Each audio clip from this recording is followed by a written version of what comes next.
Saludos dominicanos en todo el territorio de la República. Hoy lunes 5 de julio del año 2004. Esta es otra edición de Agenda Nacional que les llega de lunes a viernes de 11 a 11:30 ante meridiano por Teleglobo, Canal 19 UHF, Canal 19 de Astre y Canal 46 de Telecable Nacional. Les habla Leopoldo Payán Anita y tendremos que excusar por hoy a nuestro amigo y colaborador, el licenciado Roger Orlando Piña, que no sabemos si llegará a tiempo antes de que termine el programa para reincorporarse al mismo. Bueno, hoy, como todos estos días, le hemos estado hablando a un país semi-apagado. Los apagones van de tocha a moche, como si tal cosa.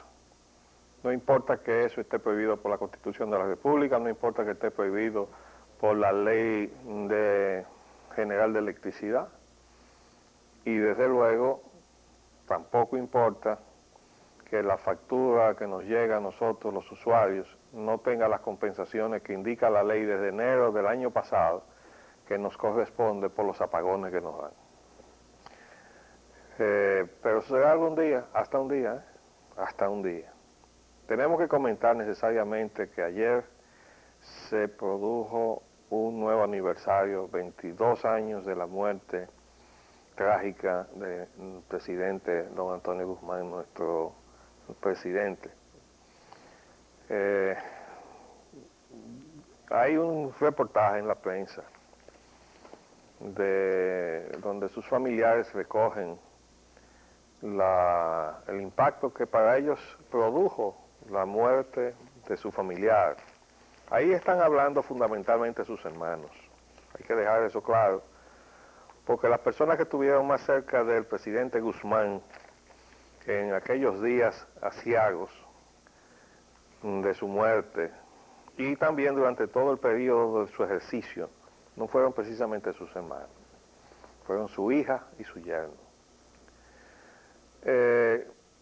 Entre todas las cosas buenas que dicen sus familiares, yo tengo que corroborar, don Antonio, a pesar de que tenía una educación muy limitada que lo hizo acomplejarse al punto de que eso quizás ocasionó esa forma de él protegerse, poniendo al torno suyo a personas de una extrema confianza, como lo eran pues desde luego su hija y su yerno.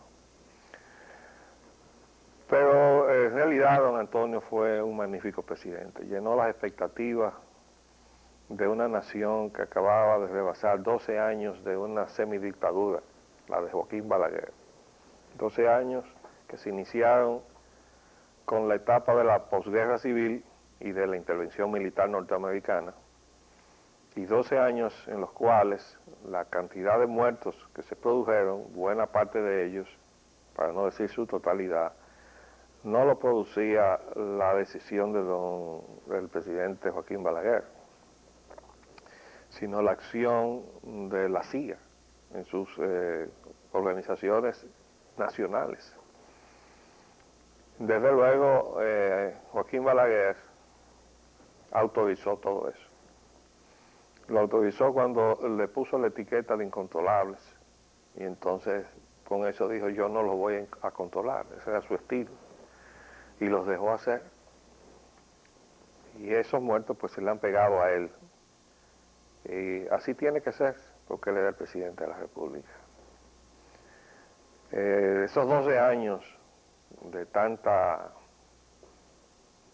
sangre y de tanta limitación de la condición de vida de los dominicanos, culminó con el triunfo del programa del PRD, porque fue la primera vez que se fue a elecciones con un programa, en 1978, llevando como presidente a don Antonio Guzmán. Insisto en lo del programa, porque al poco tiempo de nosotros salir del Palacio Nacional, precisamente por chocar con esos familiares cercanos de él, comenzando por su hija y su yerno, que formaron un anillo alrededor de don Antonio y lo llevaron a la muerte, porque ellos fueron los responsables principales de los errores que cometió don Antonio desde el poder. Debo decir que en el artículo que salió en la prensa, Se habla de las relaciones del presidente Guzmán con el PRD y con Peña Gómez. Bueno, yo debo comenzar diciendo que si Antonio Guzmán no se hubiera dado muerte ese aciago 4 de julio de hace 22 años, otra fuera la situación del país, definitivamente. El PRD no sería lo que es hoy, ese desastre de partido que es hoy. Y la gestión desastrosa de Hipólito Mejía, su pupilo, tampoco se hubiera dado, o no se hubiera dado, o no se hubiera dado en la forma en que se ha producido. Esa es nuestra apreciación. Hay que recordar que la gestión de Hipólito Mejía como secretario de Agricultura fue exitosa, pero resulta que el que presidía las reuniones del Consejo Agrícola era el presidente Antonio Guzmán, que fue secretario de Agricultura de Juan Bosch. De modo que los éxitos de la gestión agrícola, incluyendo el rescate o la superación de los daños ocasionados por los efectos del huracán David, son atribuibles al presidente Guzmán. Porque si no, la gestión de Hipólito Mejía hubiera sido otra, ahora que le tocó a él ser presidente. De modo que esa es la reflexión que uno tiene que hacerse necesariamente. Además, con relación a las tiranteses que existía entre el PRD y don Antonio, hay que decir que durante la campaña a don Antonio se le maltrató mucho, porque se usó mucho el asunto de su limitación en su educación, y lo usó sobre todo José Francisco Peña Gómez. Y yo debo decir aquí públicamente que en aquel momento, puesto a escoger entre Salvador Jorge Blanco y Antonio Guzmán, yo había votado por Salvador Jorge Blanco, no porque considerara que don Antonio no tenía las condiciones para gobernar, sino porque cada uno de ellos estaba enarbolando dos consignas diferentes. Salvador Jorge Blanco enarbolaba la consigna de la transición, que a nosotros nos lucía políticamente lo más sensato y posible en el medio de una situación de 12 años de una semidictadura que estábamos heredando, para entonces hacer un cambio violento, que era la consigna que llevaba don Antonio hacia lo interno del PRD, el cambio. Bueno, pues esa fue la consigna que le dio el triunfo a Antonio Guzmán. Y entonces él sube al poder con la consigna que triunfó internamente en el PRD, que era la consigna del cambio, derrotando la consigna que nosotros creíamos que era más sensata, que era la de la transición, que era la que enarbolaba Salvador Jorge Blanco. A nosotros nos llamó, sin embargo, don Antonio para ofrecernos la posición que tuvimos en su gabinete como secretario técnico de la presidencia. Desde luego, eso tenía muchas razones. Yo creo que una de ellas fue desde el apoyo y el vínculo que teníamos con el presidente del PRD de entonces, que era don Secundino Gil Morales, que era prácticamente la cabeza del grupo de don Antonio dentro del PRD. Pero además porque había un vínculo casi de familia de don Antonio con mi familia, porque su tía Esperanza Fernández, a donde él iba con mucha frecuencia a Santiago, estaba casada con el primo hermano de mi padre, don Pedro María Espaillá Franco, Cholo Espaillá. Y allí conocí yo a don Antonio, siendo yo un muchachón, y a doña René, en las vacaciones que nosotros nos pasábamos en Santiago. Quiere decir que hasta cierto punto eso tiene que haber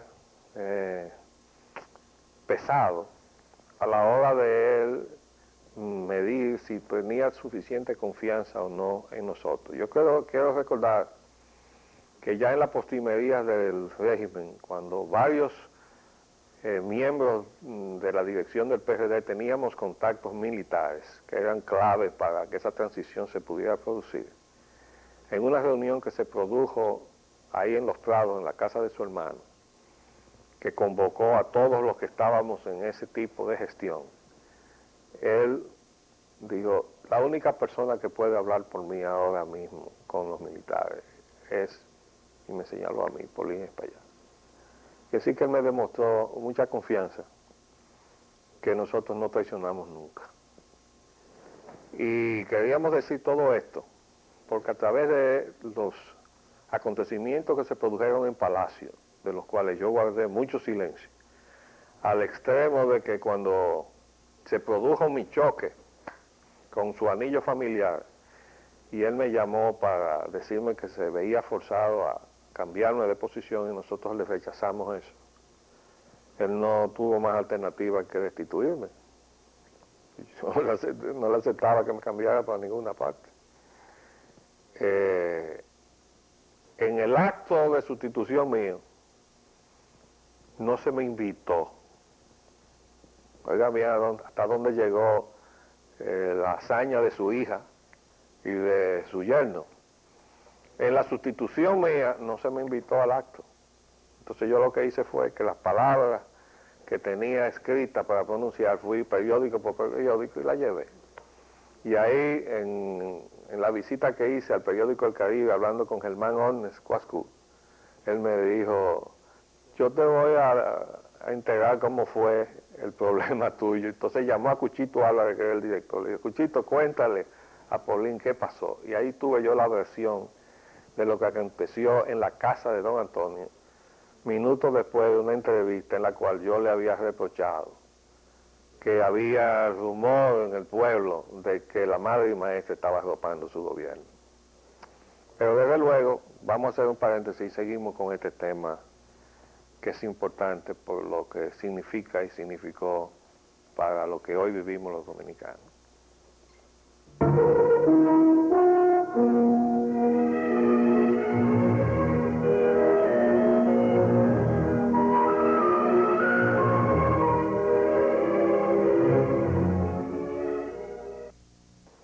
Pues bien, volviendo a la historia de la muerte lamentable y trágica de don Antonio Guzmán, las relaciones con el PRD y su dirección se hicieron tirantes, porque Peña Gómez se burló públicamente de la incapacidad o limitación en su educación del presidente Guzmán, y daba a entender que él no era el que iba a gobernar, y que el que iba a gobernar era el PRD, y prácticamente él, José Francisco Peña Gómez.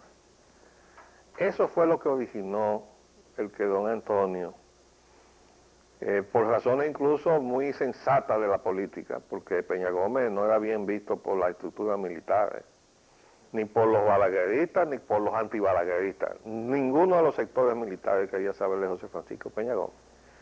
Entonces la idea de que el que iba a gobernar no iba a ser Antonio Guzmán, que había sido aceptado precisamente por sus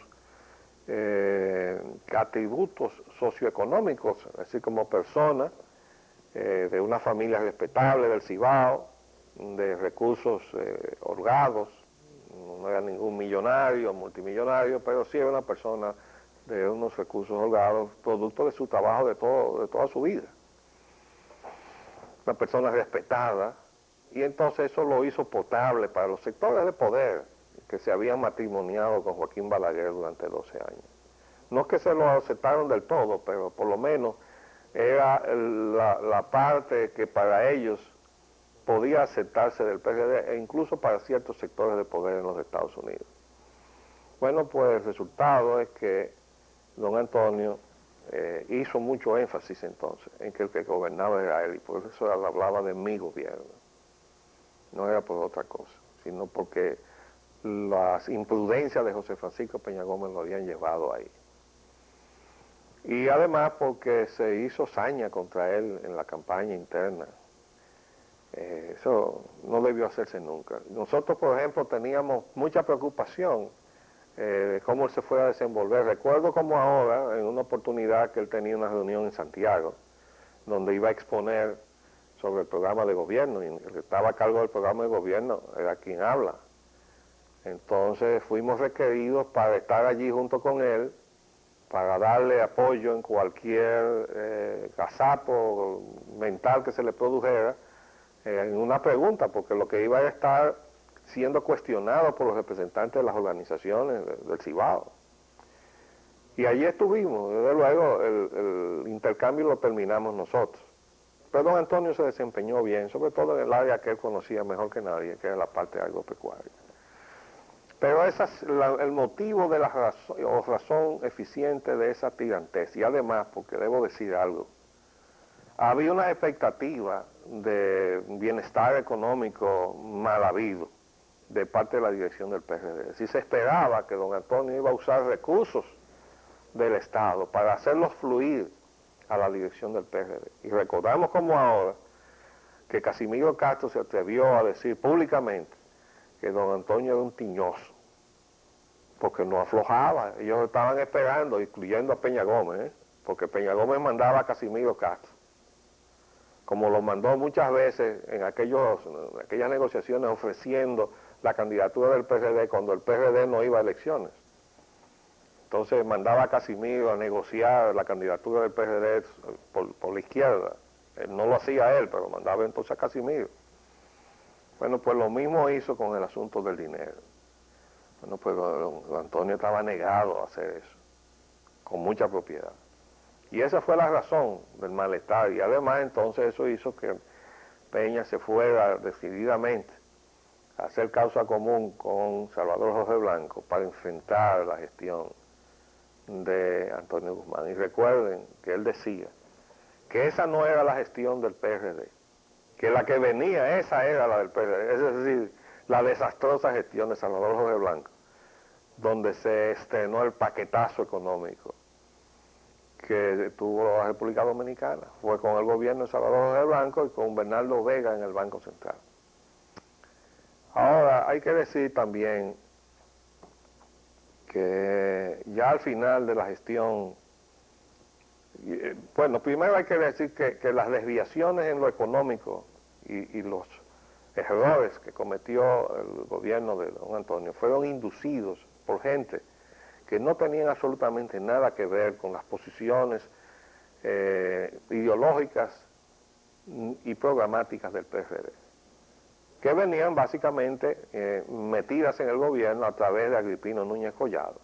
Y recuerdo también aquellas reuniones que se hacían en la casa de Sanssouci, la casa presidencial, en donde llegaba el padre Alemán con el padre Munguía de la madre y maestra con Agripino, y hacíamos unas reuniones de noche ahí donde iba entonces el secretario de Finanzas, que era Manuel José Cabral, el gobernador del Banco Central, que era Eduardo Fernández, que fue otro de los grandes causantes del desastre económico de la gestión de Antonio Guzmán, y fue el que terminó inventándose el término de los inorgánicos por el asunto de la emisión monetaria. Pero en realidad el Banco Central metió al gobierno de Antonio Guzmán una política contraria a la actividad de la construcción. Recuerdo como ahora el encontronazo que nos dimos en un consejo de gobierno cuando Eduardo Fernández dijo que la construcción era inflacionaria. Yo le dije, ¿de dónde ha sacado usted eso? Entonces, la falta de apoyo a los programas de construcción hizo que una economía que se había estado moviendo fundamentalmente a base de la construcción durante 12 años, que eso fue la clave de la economía de Joaquín Balaguer, se frenara de una manera tal que todos los sectores nacionales se resintieron. Entonces a mí se me atribuía eso, cuando eso salía del Banco Central. Entonces son la gente del Banco Central y algunos infiltrados que incluso con mucha ingenuidad yo mismo ayudé a que entraran al gobierno. Fue el caso de Martínez Aponte, que venía del Banco Mundial, y de Guzmán Fabián, a quien yo hice subsecretario técnico de la presidencia y venía del BID.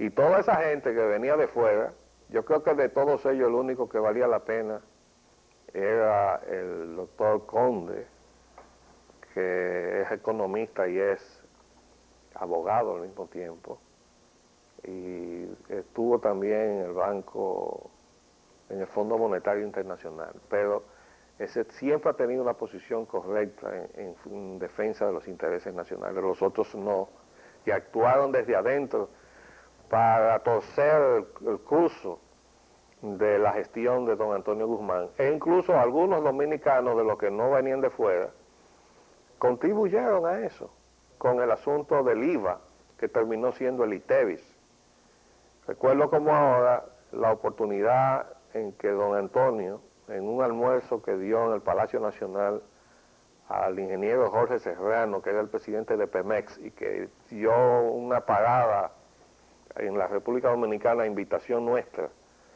que iba rumbo a Europa, y en aquel momento era una figura preponderante del gobierno mexicano, y en el almuerzo contó don Antonio Guzmán como el presidente de México entonces, López Portillo, le había dicho: presidente, diciéndose a don Antonio, no me comete el error que yo cometí con el IVA, porque ese ha sido mi más costoso error político por la inflación que ha traído a México. Y cuando don Antonio contaba eso, lo hacía mirándome a mí, porque el único del grupo que estaba sentado en esa mesa que se había opuesto al IVA y le había advertido que eso iba a ser inflacionario era este que está aquí.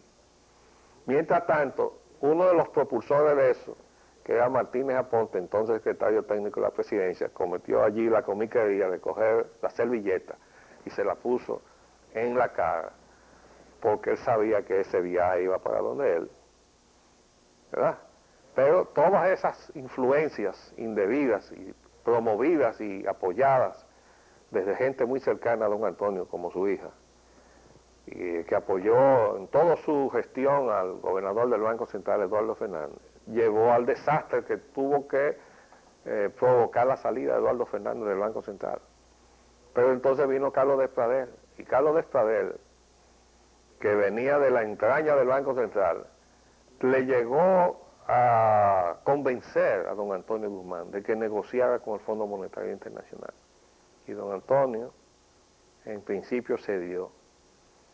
Pero después que le dijo que sí, ese instinto del campesino cibaeño le hizo entender que él había cometido un error y llamó a Carlos Despradel. Le dijo: mira, anula la cosa del Fondo Monetario Internacional.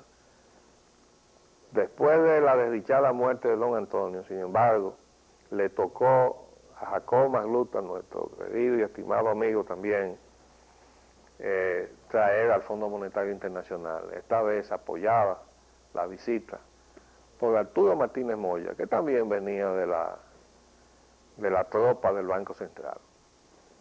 Esos son episodios de una situación que hoy está sufriendo el pueblo dominicano. Yo quería, sin embargo, decir que uno de los errores en lo personal, pero también en el plano político, más costoso de don Antonio fue incurrir en el nepotismo. Y ya que sus familiares dicen ahí, sus hermanos, que él no incurrió en eso, en lo que a ellos respecta, ellos silencian el hecho de que sí lo hizo. Yo quiero relatar rápidamente que este era el equipo que estaba realmente alrededor del presidente. La hija, su secretaria administrativa, pero que era la que realmente estaba al lado del presidente. Su yerno, que era el secretario administrativo. Su cuñado, que era director del INVI. Su sobrino era su ayudante personal. Su hermano estaba en la Cruz Roja. Y su sobrina política estaba en la dirección de INAPA. Y se me escapan unos cuantos más. De verdad que yo debo decir que ese fue su principal y más importante error, porque de ahí salió la situación de corrupción y de errores que llevó a don Antonio Guzmán a la lamentable decisión de Jackson Tiro. Desde luego hay que recordar que eso se produjo porque Salvador Jorge Blanco se le apareció allá y le dijo: voy a meter en la cárcel a tu hija y a tu yerno. Y don Antonio, temiendo la vergüenza de una situación como esa, donde él se daba cuenta que el que estaba sentándose entonces en el banquillo era él mismo, decidió matarse. Esa muerte ha pesado en la suerte de los dominicanos de una manera desastrosa. A esta distancia tenemos que rendirle honor y homenaje a la buena intención de un buen presidente que fue don Antonio Guzmán. Se nos acabó el tiempo por el día de hoy, pero nos despedimos hasta mañana, si Dios así lo permite. Les habló Leopoldo Espaillat Nanita.